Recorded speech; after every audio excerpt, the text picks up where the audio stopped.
ঠান্ডা পড়েছে, এর মধ্যে হচ্ছে বিয়ের দাওয়াত, সেখানে তো যেতেই হবে। তোমাদের ভাই আর মামাতো ভাইয়ের এখানে তো না গেলে চলবেই না, এই জন্য কিন্তু আমরা সবাই রেডি হয়ে হুটহাট করেই চলে গিয়েছিলাম। শহরের বিয়ের আনন্দ আর গ্রামের বিয়ের আনন্দতে কিন্তু অনেক তফাৎ আছে। আজকে কিন্তু আমরা গ্রামের বিয়েতেই চলে গিয়েছিলাম, আর বিয়েটা এমন দিনেই পড়েছে, সেটা হচ্ছে 31st নাইট, 30 তারিখ রাতে, আর 31 তারিখ রাতের বেলা কিন্তু আমরা 31st-এর জন্য অনেক কিছু আয়োজন করেছিলাম। আমরা কিন্তু 24 সাল থেকে একদমই 25 সাল পর্যন্ত নাচানাচি করেছি। হ্যালো, আসসালামু আলাইকুম এভরিওয়ান, সবাই কেমন আছো? আশা করছি সবাই ভালো আছো। তো বিয়ে বাড়িতে যাওয়ার সাথে সাথেই দেখলাম যে দই পাততে ছিল, আর দই পাততে ছিল যখন, তখন কারেন্টটাও চলে গিয়েছিল। মেজাজটা এত বেশি গরম হয়েছিল, তো তারপরে আমি বাইরে বের হয়ে গেছিলাম, তখন সবাই লাইট জ্বালিয়ে জ্বালিয়ে দেখতেছিল। আর এখানে কিন্তু বিরিয়ানিটা রান্না হচ্ছিল, যেহেতু আজকে গায়ে হলুদ। আসলে এই বিয়েটা খুবই তাড়াতাড়ি হয়েছে, অনেক সিম্পলের ভিতরে।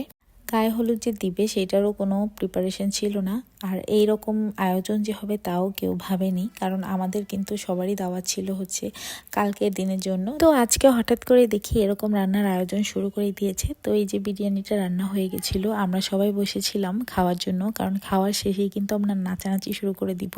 তো একটু বসে থাকতে থাকতেই আমাদেরকে কিন্তু খাবারটা সার্ভ করে দিয়ে দিল, আর আমরা এই খাবারটা খাওয়ার পরে কিন্তু অনেক বেশি ডান্স করা শুরু করে দিয়েছিলাম। তো বিরিয়ানি খাওয়ার জন্য কিন্তু সবাই লাইন ধরে বসেছিলাম, এখানে বসে বসে আমরা আবার খাওয়াও শুরু করে দিয়েছি। এগুলো সবই আমাদের একদম ক্লোজ আত্মীয় স্বজন। এটা হচ্ছে তোমাদের ভাইয়ার নানুর বাড়ি। নানুর বাড়িতে এসে কিন্তু অনেক বেশি ভালো লাগছিল। আর এই যে দেখো, এই জায়গাটার এই দোকানটাও ওদেরই এক মামার। তো এখানে এসে আমরা টুকটাক কেনাকাটা করছিলাম বাচ্চার জন্য। হালকা পাতলা কেনাকাটা করার পরে আমরা বাসায় এসে নাচানাচি শুরু করে দিয়েছিলাম। আমি তো একবার নাচানাচি করব না দেখে পুরো ড্রেস আপ চেঞ্জ করে ফেলছিলাম, কারণ আমার শরীরটাও বেশি ভালো লাগতেছিল না।